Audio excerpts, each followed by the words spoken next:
بالله من الشيطان الرجيم. بسم الله الرحمن الرحيم.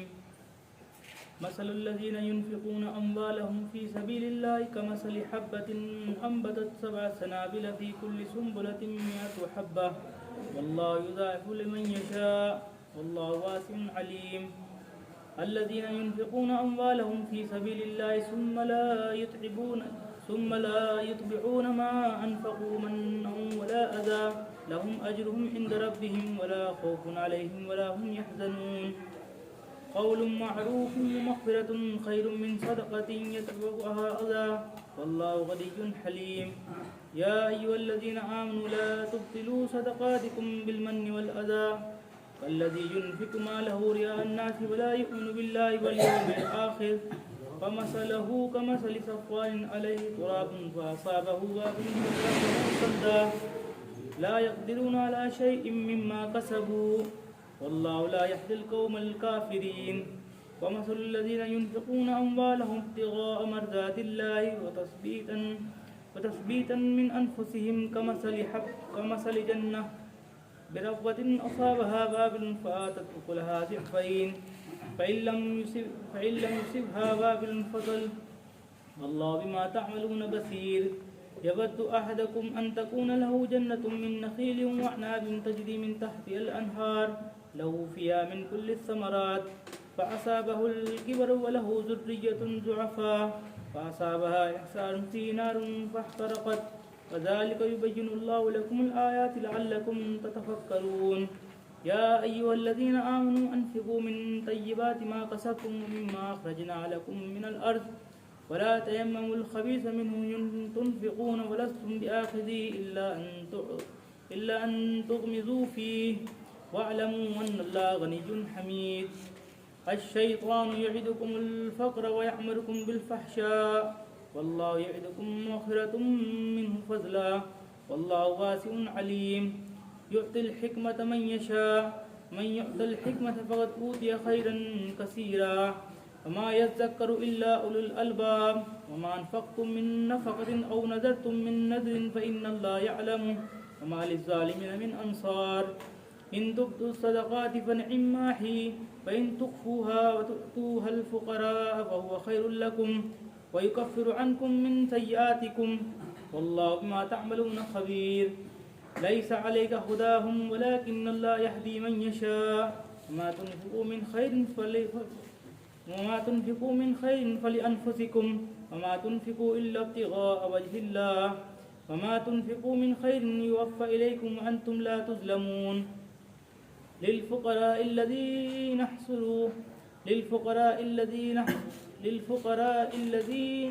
احصروا في سبيل الله لا يستطيعون ضربا في الأرض يحسبهم الجاهل أغنياء من تعفف تعرفهم بسيماهم لا يسألون الناس إلحافا وما تنفقوا من خير فإن الله به عليم. صدق اللہ. روحانی مرکز میں جو ترجمہ قرآن کا سلسلہ چل رہا تھا اس میں ابھی تک 35 رکوع تک ہو چکا تھا. آج سورہ بقرہ کا 36 اور 37 رکوع آپ کے سامنے تلاوت ہوئی اور اس کا ترجمہ اور تفسیر میں آپ کے سامنے پیش کرتا ہوں. آیت نمبر 261 سے 273 تک آپ نے تلاوت سنی. آج جو آیتیں ہیں ان میں اللہ رب العزت نے خرچ کرنے کی ترغیب دلائی ہے، انفاق کی، جو نفاق کی رد ہے، نفاق دور کرتا ہے انفاق. الحمدللہ رب العالمین والصلاۃ والسلام علی رسول الکریم وعلی آلہ وصحبہ اجمعین اما بعد. فاعوذ باللہ من الشیطان الرجیم. بسم اللہ الرحمن الرحیم. رب اشرح لي صدری ويسر لي امری واحلل عقدۃ. سبحان ربک رب العزۃ عما یصفون وسلام علی المرسلین الحمدللہ. شروع اللہ کے نام سے جو بڑا مہربان نہایت رحم فرمانے والا ہے. آیت نمبر 261 سورہ بقرہ پارہ نمبر 3. جو لوگ اپنا مال اللہ تعالیٰ کی راہ میں خرچ کرتے ہیں اس کی مثال اس دانے جیسی ہے جس میں سے 7 بالیاں نکلیں اور ہر بالی میں 100 دانے ہوں. مطلب 700 گنا تو کنفرم ہے اس آیت کے حساب سے کہ اگر آپ اللہ کی راہ میں اخلاص کے ساتھ خرچ کرتے ہیں تو آپ کو قرآن کی اور آیتوں سے دنیا میں تو 10 گنا ملتا ہے، لیکن آخرت میں آپ کو 700 گنا، اور بلکہ یہ فرمایا آگے اسی میں، اور اللہ تعالیٰ جسے چاہے بڑھا چڑھا کر دے، کتنا بھی دے سکتا ہے، 700 گنا تو کنفرم ہے، اس سے بھی زیادہ دے گا، اور اللہ تعالیٰ کشادگی والا اور علم والا ہے۔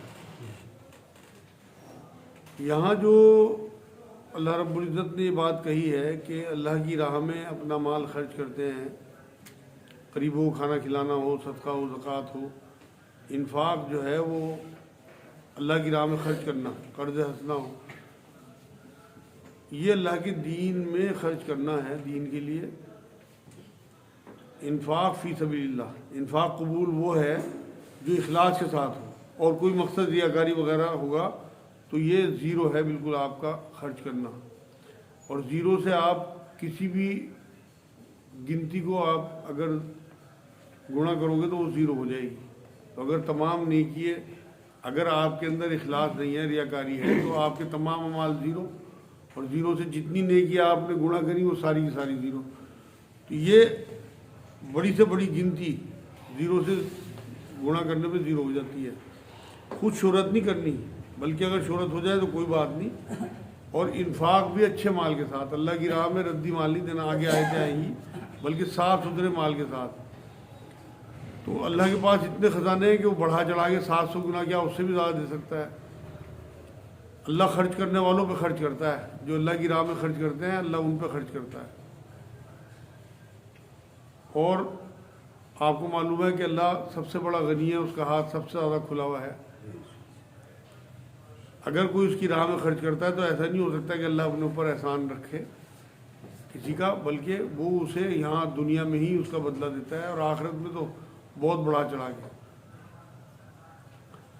جو لوگ اپنا مال اللہ کی راہ میں خرچ کرتے ہیں پھر اس کے بعد نہ تو احسان جتاتے ہیں اور نہ ایذا دیتے ہیں، ان کا اجر ان کے رب کے پاس ہے، ان پر نہ تو کوئی خوف ہے اور نہ وہ اداس ہوں گے۔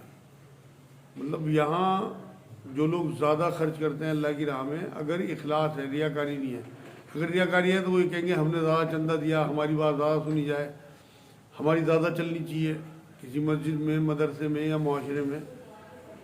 تو یہاں اللہ رب العزت نے بات دلائی ہے کہ اگر آپ خرچ کرتے ہیں تو اسے باقی رکھنا ہے، اس کی حفاظت بھی کرنی ہے، مطلب کسی قسم کا کوئی احسان یا تکلیف نہیں دینی کسی کو، تب یہ باقی رہے گا، ورنہ یہ زیرو ہو جائے گا۔ نرم بات کہنا اور معاف کر دینا اس صدقے سے بہتر ہے جس کے بعد ایذا رسانی ہو، مطلب اذیت پہنچائی جائے۔ اگر کوئی مدد کو آئے اور موقع نہ ہو تو نرمی سے معافی مانگ لے آدمی، لیکن جھڑکی نہ دے۔ سائل کو جھڑکی دینے کو وہ دعا والی جو صورت ہے اس میں اللہ رب العزت نے منع کیا۔ نبی اکرم صلی اللہ علیہ وسلم نے تو یہ تک فرمایا ایک بار کہ اگر سائل گھوڑے پہ بھی سوار ہو تو اسے منع نہ کرو۔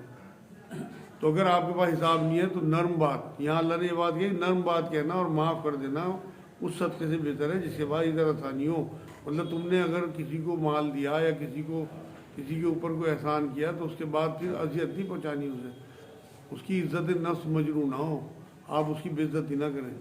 اور اللہ تعالیٰ بے نیاز اور بردبار ہے، مطلب اگر یہ خرچ اللہ کے لیے کیا یعنی اسے پتہ ہے، مطلب اللہ رب العزت جو آپ کی توقیر کرے گا اگر اخلاص ہوا وہ اس کا تو کوئی بھی ثانی نہیں ہو سکتا جتنی توقیر وہ کرے گا، لیکن اسے پتہ ہے اللہ کو کہ یہ خرچ جو ہے ریاکاری میں ہو رہا ہے یا اخلاص کے ساتھ، یہ میری توقیر ہو رہی ہے یا میری توہین ہو رہی، یہ اسے سب پتہ ہے۔ حدیث پاک میں آتا ہے کہ ہر مسلمان کو صدقہ کرنا ضروری ہے۔ جب کسی نے پوچھا کہ اگر کسی کے پاس مال نہ ہو صدقہ کرنے کے لیے تو نبی اکرم صلی اللہ علیہ وسلم نے بات فرمائی کہ اچھی بات جو ہے اس پہ عمل کرنا، بری بات سے روکنا بھی صدقہ ہے۔ تو اگر آپ مال سے صدقہ نہیں کر پاتے تو کم سے کم آپ لوگوں کو برائی سے روکیں اور خود اچھائی پہ عمل کریں، تو وہ بھی صدقہ ہے۔ 264 نمبر آیت، اے ایمان والو اپنی خیرات کو احسان جتا کر اور ایذا پہنچا کر برباد نہ کرو، جس طرح وہ شخص جو اپنا مال لوگوں کے دکھاوے کے لیے خرچ کرے اور نہ اللہ تعالیٰ پر ایمان رکھے نہ قیامت پر، مطلب جو ریاکاری کرے گا اس کا ایمان ٹھیک نہیں ہو سکتا، وہ تو دکھاوا کر رہا، خوشنودی اللہ کی حاصل کرنی ہے اور وہ لوگوں میں اچھا بننے کے لیے مال خرچ کرتا ہے تو اس کے ہاتھ کچھ نہیں آئے گا، مال بھی کیا اور آخرت میں بھی اس کے ہاتھ کچھ نہیں آئے بلکہ گناہ ہوگا، کیونکہ ریاکاری کو شرک تک کہا۔ ریاکاری میں خرچ کرنے والوں جو لوگ ہیں وہ اچھا بننے کے لیے لوگوں میں خرچ کرتے ہیں، لوگوں کی خوشنودی حاصل کرنے کے لیے، جبکہ ہمیں اللہ کی نظر میں جو ہے وہ اچھا بننا ہے، نہ کہ لوگوں کی نظر میں۔ مسند احمد کی حدیث پاک ہے جس میں نبی اکرم صلی اللہ علیہ وسلم نے فرمایا کہ جس نے دکھاوے کی نماز پڑھی اس نے شرک کیا، جس نے دکھاوے کا روزہ رکھا اس نے شرک کیا، اور جس نے دکھاوے کا صدقہ کیا اس نے شرک کیا۔ سورہ فرقان کی 23 نمبر آیت میں بھی اللہ نے ایسے اعمال جو ہیں جو ریاکاری کے ہوں گے انہیں خاک بنا کے اڑا دیا جائے گا۔ تو یہاں اللہ نے یہی بات کہی کہ اس کا نہ قیامت پہ ایمان ہے اور نہ اللہ رسول پہ ایمان ہے۔ اس کی مثال اس صاف پتھر کی طرح ہے جس پر تھوڑی سی مٹی ہو، پھر اس پر زوردار میਂہ برسے اور وہ اسے بالکل صاف اور سخت چھوڑ دے۔ مطلب ایسا لگتا ہے کہ نیکی کر رہا، لیکن وہ ایسی مثال ہے جیسے کسی پتھر پہ ہلکی سی مٹی لگ جائے، تھوڑی دیر کے بعد بارش آئے تو اسے مٹی کو دھو دیتی ہے۔ تو اس نیکی کی مثال اللہ نے ایسی دی کہ وہ ایسی مطلب بے پائیدار نیکی ہے کہ وہ ذرا سی بارش سے دھل جاتی ہے۔ ان ریاکاروں کو اپنی کمائی میں سے کوئی چیز ہاتھ نہیں لگتی اور اللہ تعالیٰ کافروں کی قوم کو سیدھی راہ نہیں دکھاتا۔ مطلب یہ جو ریاکاری میں خرچ کرتے ہیں دکھاوے کے لیے، لوگوں میں اچھا بننے کے لیے، ان کا یہاں تو مال جاتا ہے، یہ دنیا میں مال خراب ہوا اور آخرت میں ان کے ہاتھ کچھ نہیں لگتا۔ ان لوگوں کی مثال جو اپنا مال اللہ تعالیٰ کی رضامندی کی طلب میں دل کی خوشی اور یقین کے ساتھ خرچ کرتے ہیں، اس باغ جیسی ہے جو اونچی زمین پر ہو اور زوردار بارش اس پر برسے اور وہ اپنا پھل دگنا کر دے، اور اگر اس پر بارش نہ بھی برسے تو پھوار ہی کافی ہے، اور اللہ تعالیٰ تمہارے کام دیکھ رہا ہے۔ یہ ہے ایمان کی پختگی کہ اگر اللہ کی خوشی، اللہ کی رضامندی کے لیے آپ خرچ کریں گے تو اللہ تو خوش ہوگا، اور آپ کو جو حاصل ہوگا وہ اتنا بڑا ایمان ہوگا جو آپ کی آخرت سنوار دے گا۔ لیکن دیکھنا یہ ہے کہ مال کا خرچ اللہ کی رضا کے لیے کیا یا کوئی اور جذبہ ہے، یا آپ کو اپنی نیکی میں خرچ کرتے رہنے کے ساتھ ساتھ اسے چیک کرنا ہے اپنے جذبے کو کہ آپ کا جذبہ کیا ہے، کس وجہ سے آپ خرچ کر رہے ہیں اللہ کی راہ میں۔ مطلب تھوڑا بہت اگر آپ نے اخلاص کے ساتھ خرچ کر دیا تو وہ بھی بہت بڑا کام کرے گا، لیکن بہت بڑی تعداد اگر آپ نے ریاکاری کے لیے خرچ کی تو وہ زیرو ہو جائے گی۔ صحابہ کرام کا جو معاملہ تھا وہ ایسا ہی تھا کہ ان کی نیت کی وجہ سے ان کی رائی کے دانے کے برابر بھی اعمال ہمارے پہاڑوں جیسے اعمال سے زیادہ معنی رکھتے ہیں آج بھی ان کی نیتوں کی وجہ سے۔ تو اگر ہماری نیت درست ہوگی تو ہمارا تھوڑا عمل بھی اللہ بڑھا چڑھا کے زیادہ کر کے لے گا، اور اگر نیت ہماری درست نہ ہوئی تو وہ ہمارے اعمال غارت کر دیے جائیں گے۔ کیا تم میں سے کوئی یہ چاہتا ہے کہ اس کا کھجوروں اور انگوروں کا باغ ہو، انگور کی بیلیں لگی ہوئی ہوں اور کھجوروں کے پیڑ ہوں جس میں نہریں بہہ رہی ہوں اور ہر قسم کے پھل موجود ہوں، اس شخص کا بڑھاپا آ گیا ہو، اس کے ننھے سے بچے بھی ہوں، مطلب سب کچھ اس کا جو ہے وہ باغ ہی ہو اس کے لیے کہ اپنے بچوں کے لیے اسے چھوڑ کے جانا ہے، اور اچانک باغ کو بگلا لگ جائے جس میں آگ بھی ہو، مطلب آگ بھری آندھی آ جائے بس وہ باغ جل جائے۔ اسی طرح اللہ تعالیٰ تمہارے لیے آیتیں بیان کرتا ہے تاکہ تم غور و فکر کرو۔ تمام عمر کی کمائی آپ کی ریاکاری کے خرچ سے برباد ہو جاتی ہے۔ ایک انسان ساری عمر اپنی سوچ کے حساب سے نیکی کرتا رہا، یتیم خانے کھولتا رہا اور پیاؤ لگواتا رہا، لیکن جب پتہ ہی لگا کہ وہ ریاکاری کے لیے کرتا تھا، لوگوں میں اچھا بننے کے لیے، آنکھ جب اس کی کھلی تو وہ سب کچھ برباد، کیونکہ اس میں اخلاص تو تھا ہی نہیں اور اس نے اللہ کے لیے تو کیا ہی نہیں تھا، سب دکھاوا تھا۔ وہ مثال دی اللہ نے یہاں، اے ایمان والو اپنی پاکیزہ کمائی میں سے اور زمین میں سے تمہارے لیے ہماری نکالی ہوئی چیزوں میں سے خرچ کرو، اور ان میں سے بری چیزوں سے خرچ کرنے کا قصد نہ کرو۔ یہاں اللہ رب العزت نے یہ کہا کہ جو میں زمین میں سے چیزیں نکالتا ہوں، کھیت میں بیج تو ہم بوتے ہیں، محنت ہم کرتے ہیں، لیکن نکلتا اللہ کے اذن سے ہی ہے، اس میں جو فصل ہوتی ہے تو اس میں سے اللہ نے کہا کہ اس میں سے خرچ کرو اللہ کی راہ میں۔ یہ عشر کہلاتا ہے، جیسے ہمارے مالوں پہ جو ہے وہ زکوٰۃ ہے، اسی طرح ہماری فصلوں پہ بھی اللہ رب العزت نے طے کر دیا۔ یہ جو مالوں پہ زکوٰۃ ہے ایک سال گزرنے پہ 2.5% ہے، لیکن عشر جو ہے اس کے بارے میں حدیث پاک سے بات ثابت ہے کہ اگر یہ بارش کے پانی سے آپ کی فصل اگتی ہے اور آپ نے کوئی نہر یا کوئی اس طرح کے کنویں وغیرہ نہیں کھدوا رکھے تو عشر جو ہے وہ 10% ہوگا کمائی پہ، اور اگر آپ نے خود نہر بنوائی ہے، پانی کا انتظام آپ نے کیا تو عشر 5% ہوگا۔ یہاں یہ بھی وضاحت کر دوں کہ فصل اگر سال میں 2 دفعہ یا 3 دفعہ آتی ہے کسی زمین پہ تو یہ 2 یا 3 ہی دفعہ اس فصل پہ آپ کو عشر دینا ہوگا جو فصل کی زکوٰۃ کہلاتی ہے۔ تو یہاں اللہ نے کہا کہ ہم جو چیزیں نکالتے ہیں زمین سے اس میں سے خرچ کرو، اور اس میں سے بری چیزوں میں سے خرچ کرنے کا قصد نہ کرنا، مطلب اللہ کی راہ میں جو ہے وہ اچھی چیز خرچ کرنی ہے۔ ایسا نہ ہو کہ کبھی تمہیں کوئی محتاجی ہو، جو چیز تم لینا نہ پسند کرو وہی اللہ کے لیے نہیں دینی تم نے۔ اور حدیث پاک میں تو یہ بات آتی ہے کہ اپنے پاک مال میں سے صدقہ کرو۔ اگر حالت ایسی ہو جائے کہ تمہیں لینا پڑے تو جو چیز تم اپنے لیے پسند کرو، کم سے کم ویسی چیز اللہ کی راہ میں دو، بلکہ اس سے بھی اچھی۔ تو ویسے تو اللہ کو کسی چیز کی ضرورت نہیں ہے، اس نے آگے یہ بات کہی خرچ کرنا جسے تم خود لینا والے نہیں ہو۔ ہاں اگر آنکھیں بند کر لو تو اور جان لو کہ اللہ تعالیٰ بے پرواہ اور خوبیوں والا ہے۔ ویسے تو اللہ کو کسی چیز کی ضرورت نہیں ہے، لیکن وہ ہماری نیتیں چیک کرنے کے لیے ہمیں آرڈر دیتا ہے کہ میری راہ میں خرچ کرو، اور بلکہ یہ کہتا ہے کہ جو میری راہ میں خرچ کرے گا اس نے مجھے قرض دیا جس کا میں بدلہ دوں گا۔ اپنا ہی دیے مال کو قرض کہتا ہے، پچھلی آیتوں میں آیا تھا۔ اور شیطان تمہیں فقیری سے دھمکاتا ہے، مطلب نیکی میں خرچ نہ کرو، پتہ نہیں کب برا وقت آ جائے، یہ وسوسے ڈالتا ہے شیطان کہ تمہاری اپنی کمائی ہے محنت کی، کیوں خرچ کر رہے ہیں، اگر آگے ایسے حالات آ گئے تو بچے تمہارے کس طرح سے، یہ سب غریبی کا ڈر دکھاتا ہے شیطان۔ یہ حدیثوں سے بھی ثابت ہے۔ یہاں اللہ نے کہا شیطان تمہیں فقیری سے دھمکاتا ہے، مطلب فقیری کا ڈر دکھاتا ہے، اور اللہ تعالیٰ تم سے اپنی بخشش اور فضل کا وعدہ کرتا ہے۔ شیطان کے بارے میں اللہ کے رسول صلی اللہ علیہ وسلم نے بات فرمائی کہ شیطان شرارت پر اور حق جھٹلانے پر آمادہ ہے، اور ہمیں بھی کرتا ہے، اور ایک فرشتہ حق کی تصدیق کرتا رہتا ہے۔ تو یہاں اللہ نے اپنے لیے کہا کہ اللہ تمہیں اپنی بخشش اور فضل کا وعدہ کرتا ہے۔ اگر اللہ کے بھروسے خرچ کر دیا تو وہ خود ہر چیز کی حفاظت کرے گا آپ کی۔ اللہ رب العزت نے خود قرآن میں بات کہی کہ اگر تم میری وجہ سے خرچ کرو گے اخلاص کے ساتھ تو تمہیں بخشش اور فضل دنیا میں اور بخشش آخرت میں۔ وعدہ کرتا ہے اللہ تعالیٰ وسعت والا اور علم والا ہے، وہ جسے چاہے حکمت اور دانائی دیتا ہے، اور جو شخص حکمت اور سمجھ دیا جائے وہ بہت ساری بھلائی دیا گیا۔ مطلب اللہ رب العزت نے یہاں یہ کہا کہ میں جسے چاہتا ہوں، ہر ایک کو نہیں دیتا، بلکہ جسے وہ چاہے اسے وہ حکمت دے دیتا ہے، اور وہ مال اور خیرات کرتا ہے اللہ کی راہ میں۔ اسی حکمت کے تحت اسے سمجھ آ جاتی ہے بات کہ اللہ رب العزت اس کا کتنا بڑھا چڑھا کے بدلہ دے گا۔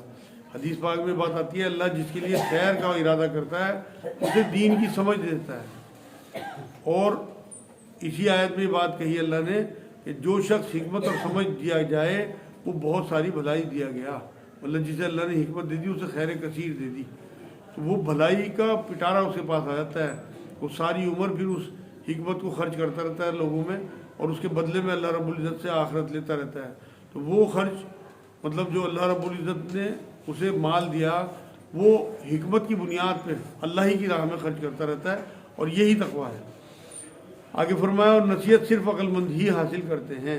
ان باتوں پہ یقین جو ہے اور بھروسہ جو ہے وہ صرف حکمت والے لوگوں ہی کو ہوتا ہے۔ بینک بیلنس ہو، آدمی کے پاس طاقت ہو، تعلق ہو، اگر ان سب کے ساتھ ساتھ اللہ پہ بھروسہ اور توکل ہے تو اصل میں وہ پھر اس مال کو اور اس صلاحیت کو اور اس طاقت کو اللہ کی راہ میں خرچ کرے گا کہ میرا اللہ کا دیا ہوا ہے اور یہ میں نے آخرت کا توشہ بنانا ہے اسے۔ یہی حکمت ہے کہ جو اللہ کی نعمتیں دی ہوئی ہوں انہیں اللہ کی راہ میں خرچ کرنا۔ تم جتنا کچھ خرچ کرو یعنی خیرات اور جو کچھ نظر مانو اسے اللہ تعالیٰ بخوبی جانتا ہے، اور ظالموں کا کوئی مددگار نہیں۔ مطلب نظر جو ہے وہ عبادت ہے، کوئی چیز طے کر لینا اللہ کی راہ میں، تو اللہ کے علاوہ کسی کی بھی نظر نہیں مانی جا سکتی، اس لیے کیونکہ نظر عبادت ہے۔ اگر تم صدقے خیرات کو ظاہر کرو تو وہ بھی اچھا ہے، اور اگر تم اسے پوشیدہ مسکینوں کو دے دو تو یہ تمہارے حق میں بہتر ہے۔ اللہ تعالیٰ تمہارے گناہوں کو مٹا دے گا، اور اللہ تعالیٰ تمہارے تمام اعمال کی خبر رکھنے والا ہے۔ یہاں اللہ نے دونوں طریقے کی ترغیب دلائی، جو آپ کے اوپر زکوٰۃ ہے جو فرض ہے، فرض صدقات ہیں انہیں تو آپ ترغیب دلانے کے لیے اعلانیہ دو، لوگوں کو بتاؤ کہ آپ زکوٰۃ دے رہے ہیں جو فرض ہے آپ کے اوپر، جس سے کہ اور لوگوں کو ترغیب ملے۔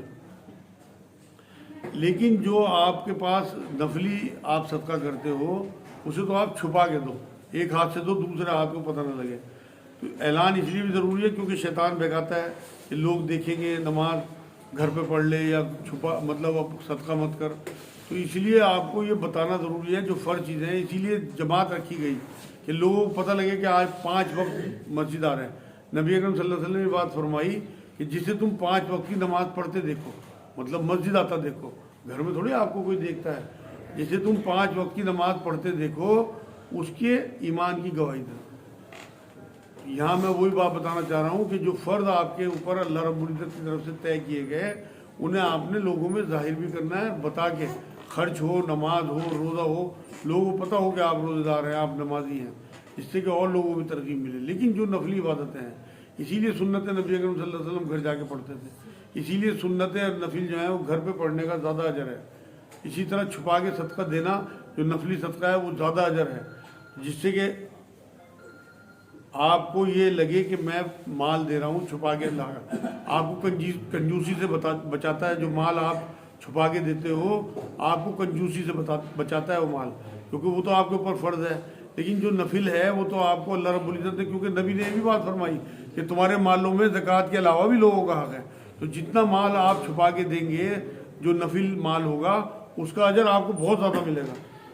فرض تو آپ نے ادا کر دیا لیکن نفلوں سے آپ کا جو بلندی ہے نا آپ کے درجوں کی جنت میں وہ بہت زیادہ ہو جائیں گی۔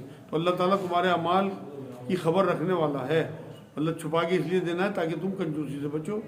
انہیں ہدایت پر لا کھڑا کرنا تیرے ذمہ نہیں بلکہ ہدایت اللہ تعالیٰ دیتا ہے، مطلب تمہارا معاملہ جو ہے وہ صرف اور صرف بات پہنچا دینا ہے، لوگوں کو ہدایت دینا اللہ کے ہاتھ ہے، جسے چاہتا ہے، اور تم جو بھلی چیز اللہ کی راہ میں دو گے اس کا فائدہ خود پاؤ گے۔ مطلب پہلے صرف مسلمانوں کو صدقہ کیا جاتا تھا، لیکن اس آیت کے بعد حضور صلی اللہ علیہ وسلم نے سب مذہب والوں کو مدد دینے کا حکم دیا تھا۔ صدقہ جو ہے فرض صدقہ زکوٰۃ وہ تو مسلمانوں سے لی جائے گی، مسلمانوں کو دی جائے گی، لیکن باقی آپ غیر مسلموں کی بھی مدد کر سکتے ہو۔ کوئی آپ کو دکھے ایسا پریشان حال اور آپ کا دل نہ پسیجے تو آپ یقین کریں آپ کا ایمان کمزور ہے، چاہے وہ ہندو ہو یا مسلمان ہو، سکھ ہو، عیسائی ہو، انسان ہونا چاہیے۔